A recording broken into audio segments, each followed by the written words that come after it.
everyone wants to start on the right metaverse platform, to earn as much as possible and to participate in the best possible way with every experience. That is why I took the time to compare two of the most popular metaverse games, and I spent countless hours to play the games, learn how they work and compare their pros and cons. And in this video I will discuss several important differences between Decentraland and Sandbox Game. Whether you are an investor, app developer or consumer who's interested in NFTs, you will learn more about how each of these platforms work.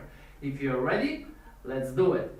Hi, I'm Petko Alexandrov, and today I want to discuss two of the most popular metaverses. These are Decentraland and Sandbox.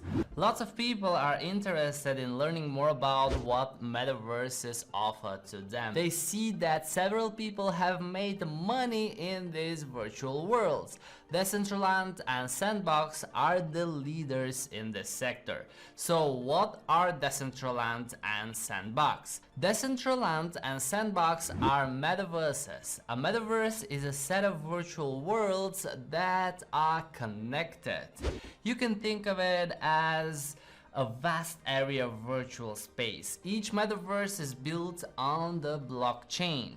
You can buy land in a metaverse, just like in the real world. When you buy land, you can use it to do a lot of things. You can even start a business on your land.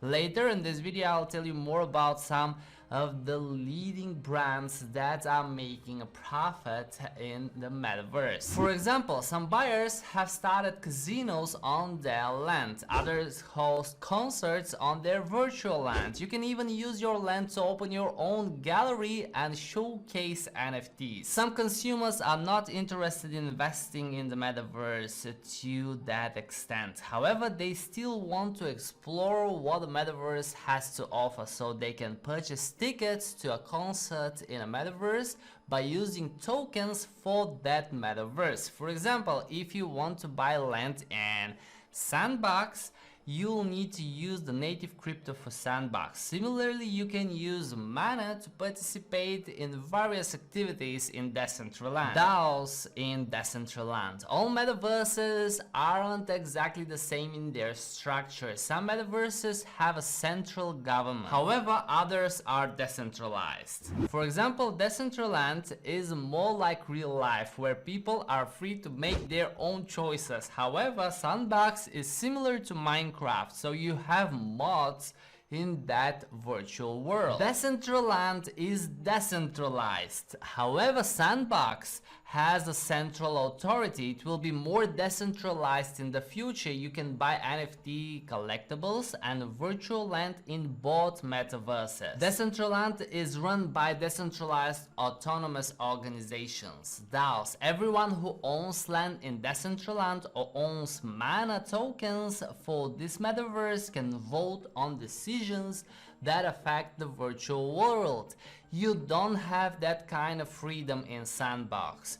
Or with other words, Decentraland is decentralized and Sandbox has a central authority. However, Sandbox plans to switch to DAOs. You will need to own Sand token crypto if you want to participate in governance. That way, you can vote on changes to the platform. SDKs for developers. The software development kits, SDKs, for both metaverses let you build lots of games. You can reach the world with fun applications that both children and adults will enjoy.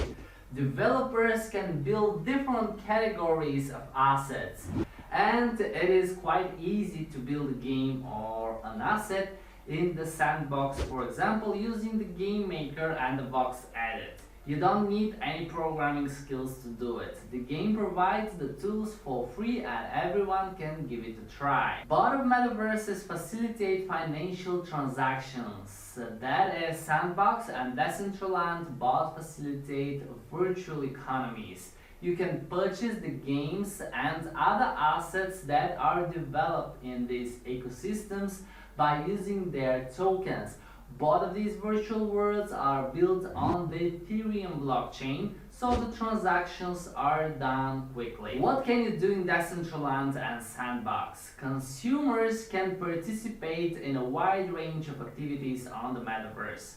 Entrepreneurs make lots of goods and services available there. It's easy to find one that suits your interest. For example, some developers are building luxury resorts on the metaverse. Just as in the real world, you will need to purchase the products and the joy that you want. If you want to spend time in a luxury hotel, you will need to spend money. I mean, crypto. But metaverses are 3D settings. They're built to mirror real life. So they combine aspects of virtual reality, gaming, and augmented reality. Increasing connections. Sandbox and Decentraland help people to establish connections online. You can even partner with someone in a different country to build a new product. You don't have to travel to a physical gallery to view art from many different countries or build your brand as an artist. These 3D virtual worlds have several goals. For one, they aim to connect people. In that way, they're like social media. You can talk with other people who are across the road or in other countries.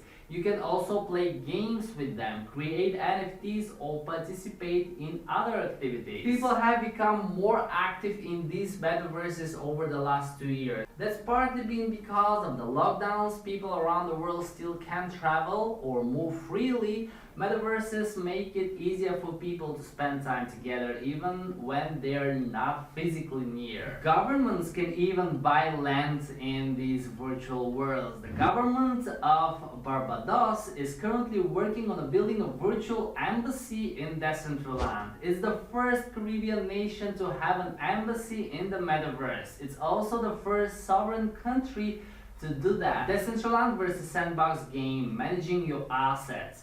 Your assets in both of these metaverses are managed with the blockchain. So you can keep track of your land, NFTs and such via the Ethereum blockchain. Decentraland has a game that members of the public can play. All the cryptos serve as a fuel for economies in the metaverse. For example, if you are visiting a metaverse, you can buy goods with tokens. You can purchase these tokens at most exchanges. However, some exchanges might not have one or two. With tokens, you can buy tickets to live events, pay for admission at an art museum, or even learn at Decentraland University. Buying land in the metaverse. You can buy land in both Decentraland and Sandbox. The former has 90,601 parcels of land. You can build a variety of digital properties on this virtual land. Land in Decentraland is grouped into districts, estates, plazas, and other categories that mirror real life. For example, districts are parcels that have similar themes. On the other hand, Sandbox has more parcels, 166,464. Some parcels are grouped into estates. One person owns each estate. Other parcels are grouped into districts.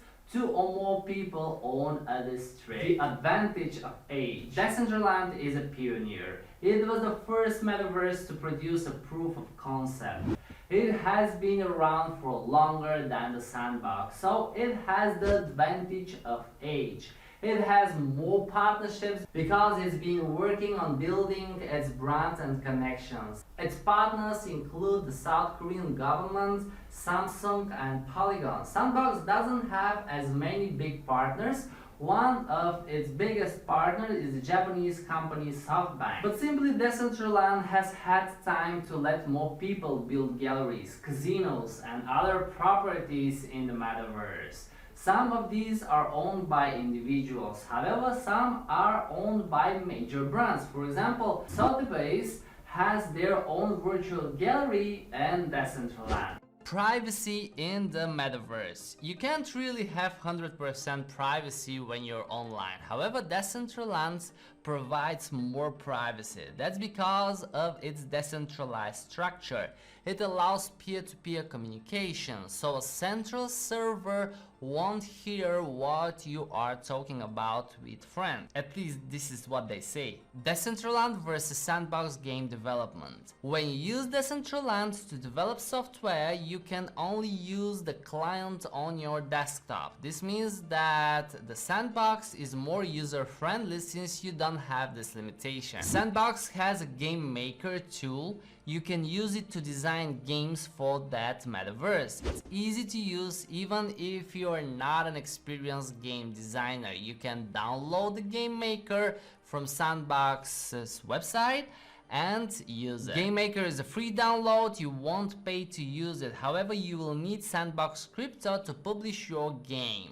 Specifically, you'll need to purchase or rent land so that you can publish your game on that land. In Decentraland, you don't have any control over what happens in other games. For example, you can't control what players in your game can bring in from other games, so developers think differently about game mechanics in this crypto world. Decentraland versus Sandbox Game Investment. I personally don't make recommendations for your investments. Each person should do their own due diligence. Ensure that you research each metaverse before you put money into any type of asset. However, it's important to note that Decentraland currently has a bigger market cap than the Sandbox. Its market cap is 5.9 billion, while Sandbox's market cap is 3.7 billion. The circulating supply of mana is also bigger than the circulating supply of sand. Keep that in mind. Sandbox currently has a more concrete and detailed plan for the future than Decentraland. The way they are run has something to do with that. As mentioned earlier in this video, Sandbox has a central government right now. Decentraland doesn't, and owners must vote before anything on the platform can change. Brands are selling products in Decentraland. Brands know that they can make a profit in metaverses. Some of them sell products on Decentraland because it has lots of users. You can buy lots of NFTs from Coca-Cola in Decentraland, for example. And several people bought their first virtual mini fridge from Coca-Cola in Decentraland. You can put this fridge in the digital house that's built on your virtual land. Opening a bottle of Coca-Cola in Decentraland is a bit like opening one in the real world. You will even hear the fizz of carbonated water. So as you can see, Decentraland and Sandbox both have many exciting developments, and I'm pretty sure that they will bring us a lot more. Check the complete Metaverse course below in the description, and do not forget to grab some free crypto from the trusty exchanges that I use. Thank you very much for watching. Do not forget that I love you guys, and I wish you a great day. Cheers!